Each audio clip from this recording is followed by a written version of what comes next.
GRD full form হচ্ছে গ্যাস্ট্রোএসোফেজিয়াল reflux disease, মানে আমার খাবার কিন্তু বারবার আমার ফুড পাইপ থেকে ব্যাক করে আমার মুখের দিকে চলে আসে, টক জল মুখে চলে আসে, যেটা টক জল বা ফুড পার্টিকেলস, যে ভাতটা খেয়েছিলাম সেও মুখে চলে আসছে, বা যে কোনো খাবার খেয়েছি মুখে চলে আসছে।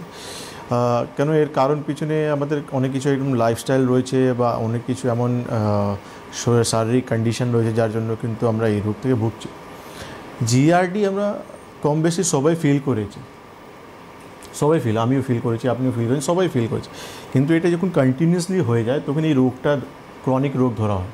নাহলে সবাই এবার কোনো না কোনো জীবনে অনেক খাওয়া খেয়ে ফেলেছে, তার একটা রিফ্লেক্স হয়েছে, মুখে চলে এসেছে জল বা চেস্ট বার্নিং, বুকে জ্বালা, বুকে ব্যথা বা পেট ফুলা, একটু সবাই ফিল করেছে।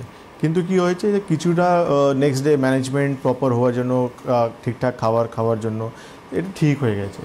কিন্তু কিছু কিছু লোকে কিন্তু এটা কন্টিনিউসলি থেকেই গেছে, সেটা আলটিমেটলি একটা রোগ, তাকে নাম দেওয়া হয়েছে জিআরডি। এটাই হচ্ছে জিআরডি। মানে এই রোগটা হওয়ার কারণটা কি মানে ফুল স্টমাক এটাই একমাত্র কারণ, নাকি না অন্যান্য অনেক কারণও থাকে? অনেক কারণ আছে।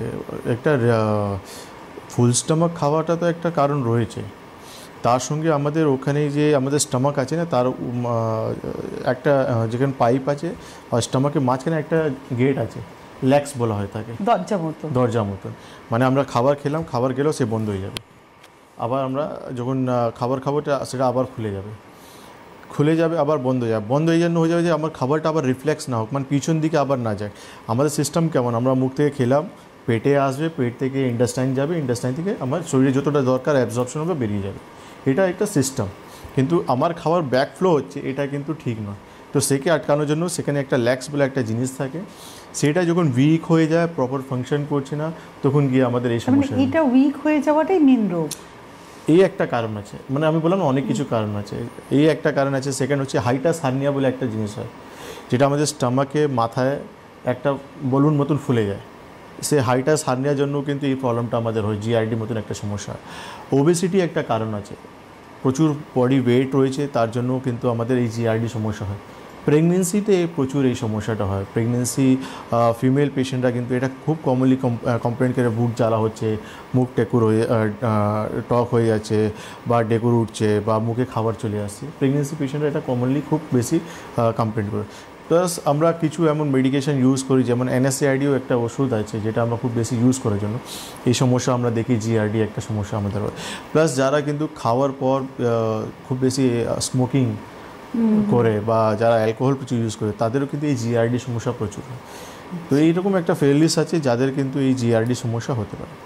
তো এটা হলে পরে এর থেকে ইন ফিউচার কী রোগ হতে পারে? মানে এটা ধরুন একটা তো সমস্যা যে টক জল মুখে উঠছে, কিন্তু এর থেকে আর কোন দিকে আমরা টার্ন হতে পারি?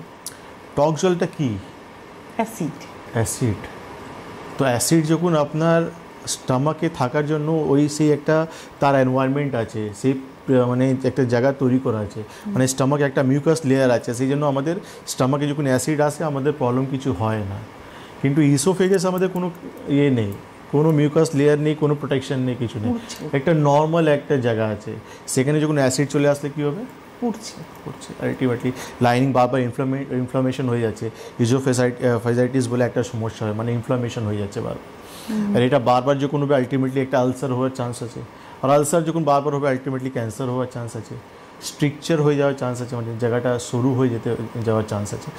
তো কমপ্লিকেশন খুবই টাফ আছে। মানে এটা প্রথমেই কিন্তু এটাকে কন্ট্রোল করতে হবে 110%। এটা কন্ট্রোল, আর এটা খুব বিরাট যে একটা সমস্যা এমন কিছু নেই।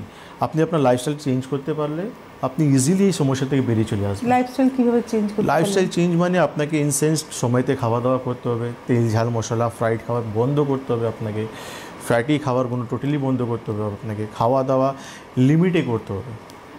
এই লিমিটে এই জন্য বললাম, যেটা আমরা জানছি যে আমরা খাবার এতটা খেয়ে নিচ্ছি যে আমার কিন্তু ওই জায়গা কিন্তু কোনো মুভমেন্ট হচ্ছে না, মানে অ্যাসিডটা কিন্তু ব্যাক করে চলে আসছে। আমরা বারবার বলি যে গ্রাইন্ডারে আমরা একটা জায়গায় ছেড়ে দিই অল্প একটু, তাহলে ভালো করে একটু গ্রাইন্ড হতে পারে, তেমন কিন্তু আমাদের স্টমাকও একটু ছাড়তে হবে, তাহলে কী হবে, ভালো করে সেই জায়গাটা আমাদের প্রসেসটা হতে পারবে।